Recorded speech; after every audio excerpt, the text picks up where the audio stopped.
The quarterback is one of the most important positions in football, and most teams with a high draft pick dream of selecting a Peyton Manning or Phillip Rivers to completely change their franchise. However, more often than not, quarterbacks taken high in the draft end up playing like a shell of their college self. Today I wanted to go over 5 of the biggest quarterback busts in the history of the NFL. Yes, there are a lot more than 5 of these, but these are the 5 most prolific in my own opinion. Heath Shuler is one of the most prominent examples of a highly touted college quarterback whose NFL career failed to live up to expectations. Shuler's journey began at the University of Tennessee, where he became one of the most celebrated quarterbacks in college football during the early 1990s. Playing under head coach Philip Fulmer, Shuler displayed a combination of arm strength, athleticism, and leadership that made him a standout. In 1993, his junior year, Shuler finished as the runner-up for the Heisman Trophy, throwing for 2,300 yards and 25 touchdowns while leading the Volunteers to a 10-2 record and a Citrus Bowl victory. His blend of physical tools and collegiate success made him one of the most coveted prospects heading into the 1994 NFL Draft. A lot of the record Peyton Manning ended up breaking at Tennessee belonged to none other than Shuler.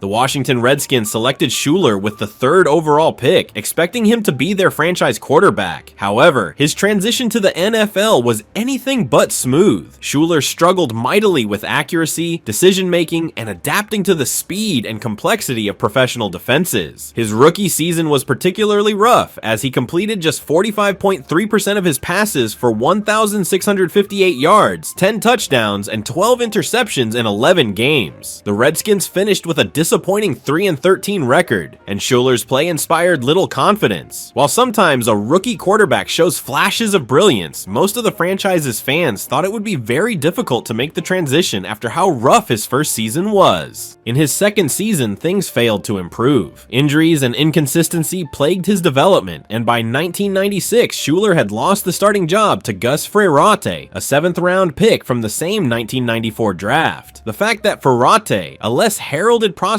outperformed Shuler was a glaring indictment of the team's decision to draft him so highly. Washington eventually traded Shuler to the New Orleans Saints, but his performance there was no better. A foot injury further derailed his career, and Shuler retired after the 1997 season, finishing with career stats of 3,691 passing yards, 15 touchdowns, and 33 interceptions over 3 seasons. His inability to live up to his draft status cemented his place as one of the NFL's biggest busts. Despite wanting to stay in the NFL, no teams were willing to take a flyer on Shuler after the ability he had displayed thus far.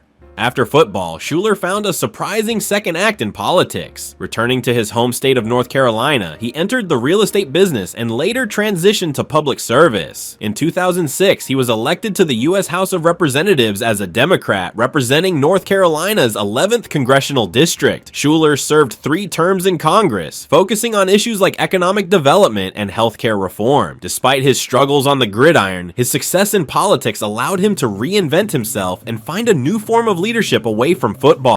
Heath Shuler's failure to adapt to the NFL stemmed from several factors, including struggles with accuracy, decision-making, and the mental demands of the professional game. While he was an elite talent in college, the transition to the NFL exposed weaknesses in his game that he couldn't overcome. At the University of Tennessee, Shuler thrived in a system that allowed him to rely on his athleticism and playmaking ability. However, the NFL required far more precision, both in his passing and in his understanding of defenses. Shuler struggled with reading complex NFL coverages, often forcing throws into tight windows or hesitating too long, leading to sacks or poor decisions. Todd Marinovich's story is one of enormous potential, overshadowed by immense pressure, personal struggles, and unfulfilled expectations. A highly touted quarterback out of the University of Southern California, Marinovich was groomed from an early age to become the perfect football player. His father, Marv Marinovich, a former NFL player and strength coach, implemented a strict regimen of training and nutrition to mold Todd into a quarterback prodigy. This relentless preparation earned him the nickname Robo QB and propelled him into the national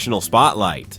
At USC, Marinovich showcased his natural talent and the results of his meticulous upbringing. As a redshirt freshman in 1989, he led the Trojans to a 9-2-1 record and a Rose Bowl victory over Michigan, cementing his status as one of the most promising young quarterbacks in college football. Marinovich was named the UPI Pac-10 Offensive Player of the Year, throwing for 2,500 yards and 16 touchdowns that season. However, cracks began to show in his sophomore year. Off-field issues, including clashes with coaches and growing tensions from the strict environment he had been raised in, began to affect his performance. His production dropped and rumors of substance abuse started to circulate. Marinovich's relationship with his father also became increasingly strained, and the once promising quarterback declared for the NFL draft after only 2 years at USC.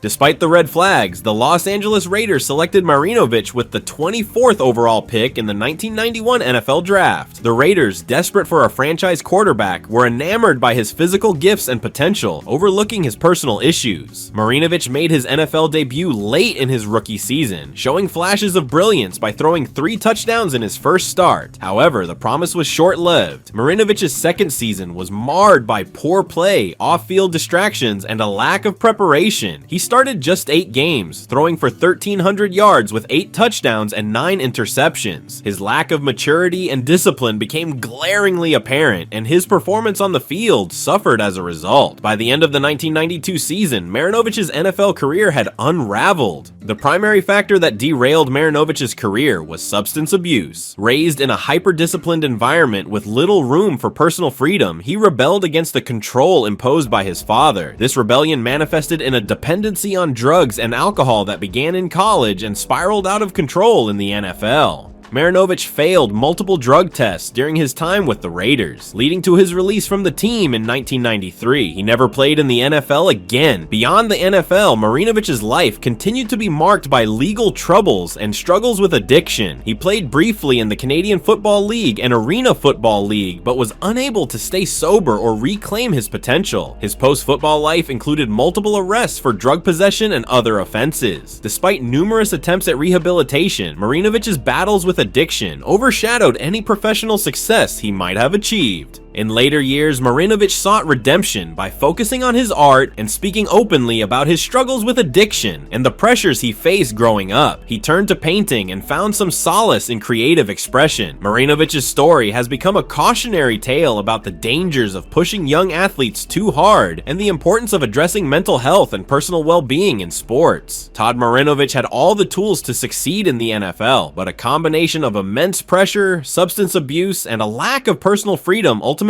led to his downfall. While his career as a professional quarterback was brief and disappointing, his journey offers valuable lessons about the importance of balance and the perils of unchecked expectations. Art Schlicther was a star quarterback at Ohio State University, playing under legendary coach Woody Hayes and later Earl Bruce. From 1978 to 1981, he was a standout player, becoming one of the most decorated quarterbacks in Buckeyes history. Schlicther threw for 7,500 yards and 50 touchdowns during his college career, setting multiple records at Ohio State. He was known for his strong arm, pocket presence, and ability to lead a team. Despite his talent, Schlicther developed a reputation for risky decision-making both on and off the field. He was introduced to gambling during his college years, placing bets on horse races, which would eventually become a lifelong compulsion. However, his on-field success overshadowed these warning signs, and he entered the 1982 NFL Draft as a highly touted prospect. The Baltimore Colts selected Schlicther with the 4th overall pick in the 1982 NFL Draft, hoping he would become their franchise quarterback. Unfortunately, his NFL career was plagued by inconsistency and poor decision-making from the start. Schlichter's rookie season was marred by the NFL strike, limiting his opportunities to play, and when he did see the field, his performance was lackluster. In his second season, Schlicther showed minimal improvement, throwing for just 1,000 yards, 4 touchdowns, and 9 interceptions over 13 games. As his struggles on the field continued, his off-field issues grew exponentially worse. Schlichter's gambling problem spiraled out of control during his time in the NFL, and he began betting on games, sometimes his own, which led to him incurring massive debts and drawing the scrutiny of the league. In 1983, Schlicter was suspended indefinitely by NFL Commissioner Pete Rozelle for gambling violations. Though he was reinstated for the 1984 season, his reputation and confidence were damaged beyond repair. The Colts released him in 1985, marking the end of his brief and disappointing NFL career. No teams wanted to touch the prospect of a quarterback gambling on his own games. Schlichter's gambling addiction was the primary factor that derailed his career. His compulsion to bet consumed him, affecting his focus and preparation as a professional athlete. He lost millions of dollars through gambling, racked up significant debts, and became embroiled in schemes to cover his losses. His addiction made it impossible for him to live up to the expectations that came with being a top draft pick. Following his release from the NFL, Schlichter's life descended into chaos. His gambling continued, leading to a series of arrests and convictions for fraud and forgery as he attempted to obtain money to fuel his addiction. He spent years in and out of prison, amassing over 20 years of time behind bars. His criminal activities included stealing from friends, businesses, and even his family. Schlichter briefly sought redemption, participating in public speaking engagements to raise awareness about gambling addiction, but his relapses undermined these efforts. In 2011, he was convicted of running a ticket scam that defrauded millions of dollars from his victims, resulting in a 10-year prison sentence. Ryan Leaf burst onto the scene at Washington State University, where he had a standout junior season in 1997. He led the Cougars to a Pac-10 championship and their first Rose Bowl appearance in decades. Leaf threw for 3,900 yards and 34 touchdowns that season, earning a spot as a finalist for the Heisman Trophy. His size, arm strength, and brash confidence made him a prototypical NFL quarterback prospect. Heading into the 1998 NFL Draft, Leaf was neck and neck with Peyton Manning as the top quarterback prospect. Analysts debated endlessly over who should go first overall. Manning had the pedigree and polish, while Leaf had the physical tools and perceived higher upside. Ultimately, the Indianapolis Colts selected Manning with the first pick, leaving Leaf to the San Diego Chargers, who traded up to draft him second overall. Leaf signed a massive rookie contract worth $31.25 million over 6 years, including an $11.25 million signing bonus. Expectations were sky high, but his rookie season quickly unraveled. Leaf's performance was disastrous. He threw just 2 touchdowns against 15 interceptions in 10 games, completing only 45.3% of his passes. His immaturity was glaring, highlighted by an infamous locker room meltdown where he berated a reporter. His second season in 1999 was wiped out by a shoulder injury, and when he returned in 2000, his play failed to improve. Leaf's inability to handle criticism, combined with clashes with teammates and coaches, made him a toxic presence in the locker room. The Chargers released him after just 3 seasons, with Leaf leaving behind a record of 4-17 as a starter. Leaf's failure in the NFL can be attributed to a combination of factors. His lack of maturity and work ethic was evident from the start. Unlike Peyton Manning, who meticulously prepared for every game, Leaf was reportedly lax in his study habits and resisted coaching. His natural talent wasn't enough to compensate for his poor decision-making on and off the field. Additionally, Leaf struggled with the pressure of being a high-profile draft pick. His inability to handle criticism and adapt to the demands of the NFL exposed his mental fragility, ultimately dooming his career. After his NFL career ended, Leaf's life spiraled out of control. He battled substance abuse issues and had multiple run-ins with the law. In 2010, he was sentenced to prison for burglary and drug possession. Leaf spent years in and out of jail, struggling to rebuild his life. In recent years, Leaf has sought redemption. He has become a motivational speaker, sharing his story to help others avoid the mistakes he made. He works as an advocate for mental health and addiction recovery, showing that even the biggest failures can lead to personal growth. Now, before we get to the #1 spot, I wanted to go over a few honorable mentions that just really didn't pan out on the pro level. First, I wanted to talk about Todd Blackledge. Todd Blackledge is often remembered as one of the most notable quarterback busts in NFL history. A standout at Penn State, Blackledge led the Nittany Lions to a national championship in 1982 and earned the Davey O'Brien Award as the nation's top quarterback. His success and strong arm made him a top prospect in the 1983 NFL Draft, often called the greatest quarterback draft class, featuring Hall of Famers like John Elway, Dan Marino, and Jim Kelly. The Kansas City Chiefs selected Blackledge with the 7th overall pick, passing on Marino and Kelly in the process. However, Blackledge struggled to adapt to the NFL, starting just 24 games over 5 seasons in Kansas City. He threw for 29 touchdowns against 38 interceptions, with a career completion rate of just 48.1%. His inconsistency and inability to elevate the Chiefs' offense led to his eventual departure. Blackledge finished his NFL career as a backup for the Pittsburgh Steelers, leaving behind a disappointing legacy compared to his draft classmates. However, he found success post-football as a college football analyst, showcasing his deep understanding of the game. While his NFL career fell short of expectations, Blackledge remains a respected figure in the football community. David Klinger was one of the most hyped quarterback prospects of the early 1990s, but his NFL career fell far short of expectations. As the star quarterback at the University of Houston, Klinger shattered NCAA records, including throwing for an astounding 11 touchdown passes in a single game. His incredible arm strength and gaudy college stats made him a top prospect, and the Cincinnati Bengals selected him with the 6th overall pick in the 1992 NFL Draft, hoping he would become their franchise quarterback.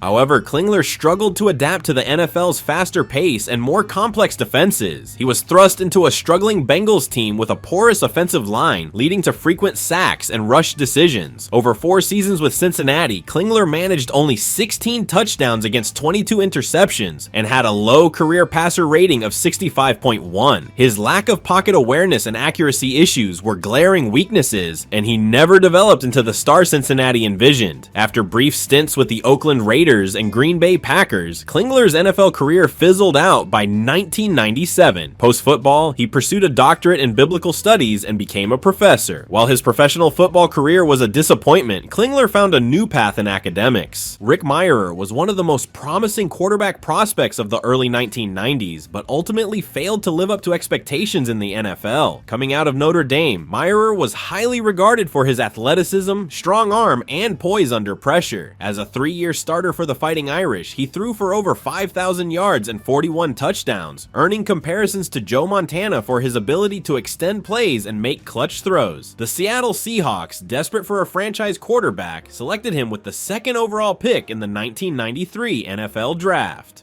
Mirer started his NFL career with promise, setting rookie records for completions and passing yards at the time. However, his early success quickly faded as defenses adapted to his tendencies. Mirer struggled with accuracy, decision-making, and reading complex NFL defenses. Over 4 seasons with the Seahawks, he threw 41 touchdowns, but also 56 interceptions, finishing his tenure with a disappointing passer rating of 65.2. After being traded to the Chicago Bears in 1997 for a first-round pick, Mirer's career continued to falter. He failed to win the starting job outright and threw for just 420 yards with no touchdowns in his 1 season with the team. Stints with the Jets, 49ers, and Raiders followed, but Mirer never regained his early form. He retired in 2004 with a career total of 50 touchdowns to 76 interceptions. Despite his struggles on the field, Mirer has enjoyed success off it. He transitioned into business and philanthropy, founding the Mirer Family Foundation to support children's education and healthcare. While his NFL career didn't meet expectations, Mirer found purpose beyond football, cementing his legacy in a different way.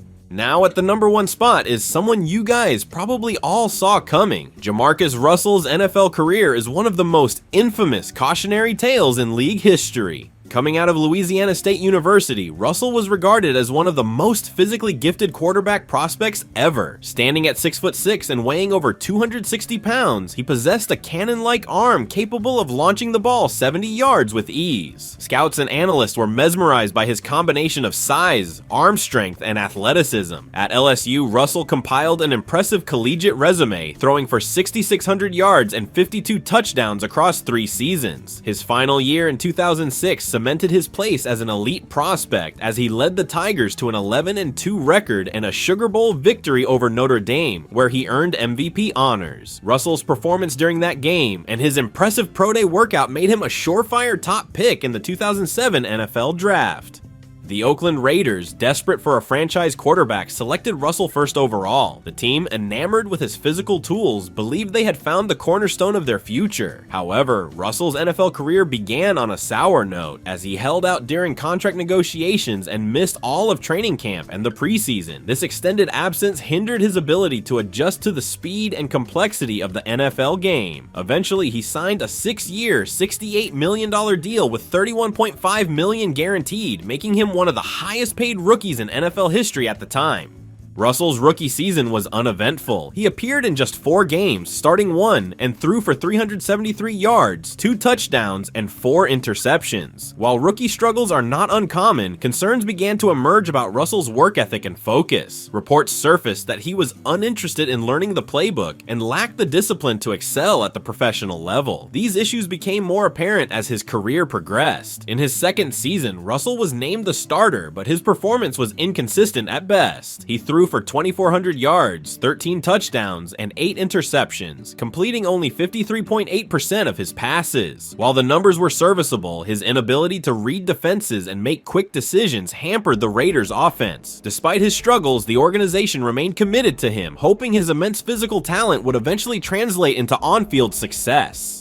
The 2009 season was the beginning of the end for Russell's NFL career. His conditioning had worsened, and he reportedly ballooned to nearly 300 pounds during the offseason. On the field, his play regressed significantly. Russell completed just 48.8% of his passes, throwing for 1,200 yards, 3 touchdowns, and 11 interceptions in 12 games. His passer rating of 50.0 was one of the worst in the league. He was benched multiple times throughout the season and was criticized by teammates and coaches for his lack of preparation and accountability. Stories emerged of Russell falling asleep during team meetings and failing to study game film. By the end of the 2009 season, the Raiders had seen enough. In 2010, they released Russell, making him one of the fastest first overall pick flameouts in NFL history. His career stat line, 4,000 passing yards, 18 touchdowns, and 23 interceptions over 3 seasons, was underwhelming to say the least. He finished with a 7-18 record as a starter and is widely regarded as one of the biggest draft busts of all time.